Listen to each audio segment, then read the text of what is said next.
Sim, eu sou o professor Byros e no tutorial de hoje nós vamos ver como um técnico armado de squad e transferidor poderá enfrentar o monstro que é a análise de circuitos AC. Vamos lá? O circuito é mostrado na figura. A questão é, determine a tensão no voltímetro AC. Vou mostrar como resolver. Você pode resolver usando números complexos e uma boa calculadora ou usando régua e esquadro. E quase nem vai usar a calculadora. Vou mostrar como fazer essa mágica agora. Mas, antes de tudo, tem que passar para o plano das impedâncias. Então, vou começar calculando a reatância capacitiva. Vou calcular usando o truque de colocar o 1 milhão no numerador para usar a capacitância em microfarads. Vou colocar no diagrama. Pronto! Estamos com o circuito escrito no plano das impedâncias. Agora, preste atenção nesse raciocínio. Você não vai se arrepender. O segredo aqui você já está careca de saber. O triângulo das impedâncias é equivalente ao triângulo das tensões. Eles têm os mesmos ângulos e as mesmas proporções. O detalhe fundamental é que a corrente e a tensão na resistência estão em fase. Essa é uma regra importante para a solução desse circuito. Se você conhece o ângulo φ da impedância, você conhece a fase da corrente. É exatamente o mesmo ângulo. A técnica consiste em 2 passos. Primeiro passo, desenhar o triângulo das impedâncias, determinando o ângulo φ.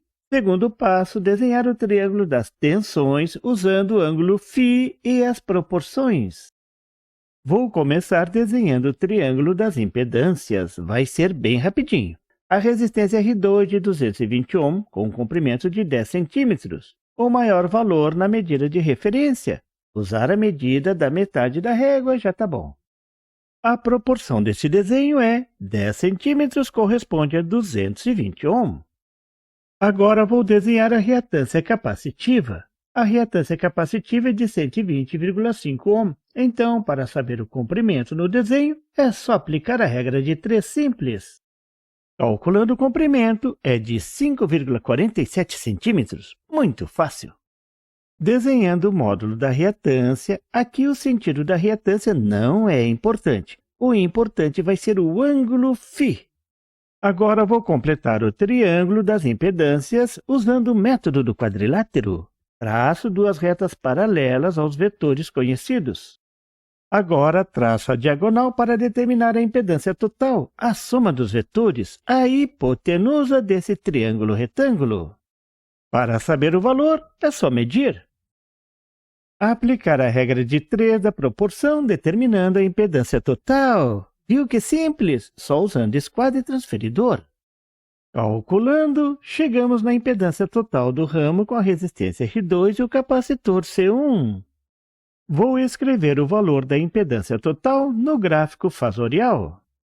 Para ler o ângulo φ, é só colocar o transferidor e ler o ângulo. Não podia ser mais simples. O ângulo medido é de 29 graus. Esse é o importante ângulo φ. Vou desenhar o resultado na forma de um triângulo e deixar lá no cantinho. Ele vai servir de referência para a montagem dos fasores das tensões. Viu como foi rapidinho? Vou desenhar os fasores das tensões. Agora que conheço o triângulo das impedâncias, vai ser muito fácil. Veja como fazer. Também é bem rapidinho. Primeiro, vou desenhar a tensão conhecida, a tensão da fonte, 100 volts. Vou desenhar com um comprimento de 11,4 centímetros no ângulo de 0 grau. Aqui está o pulo do gato desse método. A equivalência entre o triângulo das impedâncias e o triângulo das tensões. No triângulo das impedâncias, a hipotenusa, nesse desenho, tem o comprimento de 11,4 centímetros, o maior valor. Então, vou desenhar o maior valor do triângulo das tensões com 11,4 centímetros. Essa é a hipotenusa do triângulo das tensões, a tensão de 100 volts da fonte. Olha que dica fantástica! Isso você só encontra aqui no canal do Professor Byros. Agora vou desenhar a direção da corrente. Outro detalhe fantástico. A corrente está defasada do ângulo φ de 29 graus. Então, é só medir 29 graus e traçar a reta da direção da corrente IR2. Aqui tem um detalhe importante e vai precisar chamar os seus conhecimentos de análise AC. Onde estão esses conhecimentos? Aqui!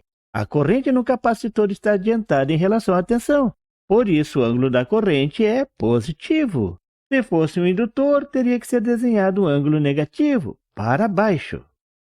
Sobre essa reta, eu vou desenhar a tensão na resistência R2.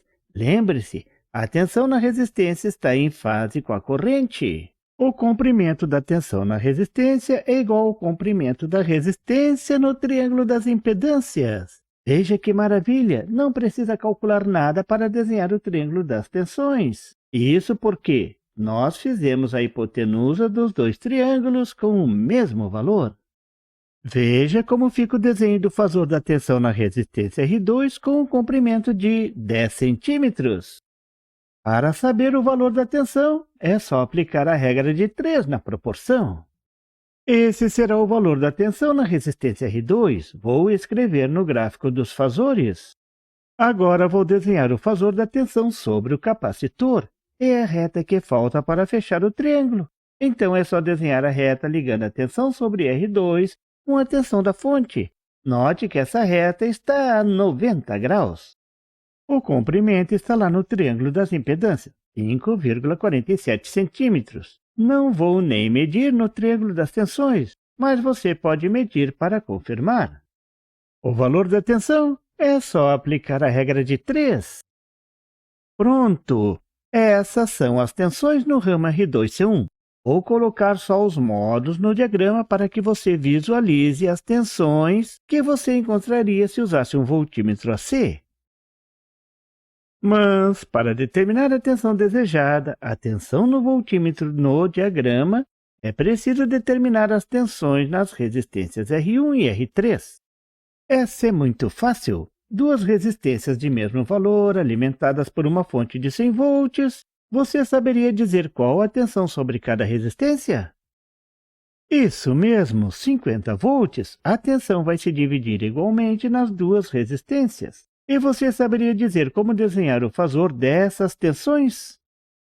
Sim, estas tensões são desenhadas sobre o fasor da tensão da fonte. Sem capacitor ou indutor em série com a resistência, a corrente na resistência está em fase com a tensão da fonte. No desenho é só dividir 11,4 centímetros por 2, isso dá 5,7 centímetros, e desenhar as tensões nas resistências. A tensão que inicia na origem 0 volt é a tensão na resistência R3. Pronto! Aí está o gráfico dos fasores das tensões do circuito da figura. Note que tem um fasor para cada componente do circuito. Só falta medir o módulo da tensão que aparece no voltímetro. Veja como fazer isso. Você vai se surpreender. É só traçar uma reta no diagrama fasorial ligando os pontos onde o instrumento está conectado, nas junções C1R2 e R1R3. Então, é só medir e fazer a regra de 3. Na verdade, nem precisa fazer a regra de 3. Deu 5,7 centímetros, que você já sabe que vale 50 volts. É a mesma tensão sobre R1 e R3. Essa é a solução do circuito. Essa é a tensão medida pelo voltímetro, que mede só o módulo. E para não dizer que não falei de flores, olhe o circuito simulado no Proteus. Veja a tensão medida no voltímetro. Os 50 volts calculado com régua e esquadro. Você viu nesse tutorial como analisar um circuito AC complexo armado só de régua e esquadro. Isso é fantástico! Num próximo tutorial eu mostro como determinar os ângulos também. Até lá! E por favor, se você não é inscrito, se inscreva! E marque o sininho para receber as notificações do canal. E não esqueça de deixar aquele like e compartilhar para dar uma força ao canal do Professor Bairros. E não tem site? Tem sim! É www.bairrospd.com. Lá você encontra o PDF e tutoriais sobre esse e outros assuntos da eletrônica. E fique atento ao canal do Professor Bairros para mais tutoriais sobre eletrônica. Até lá!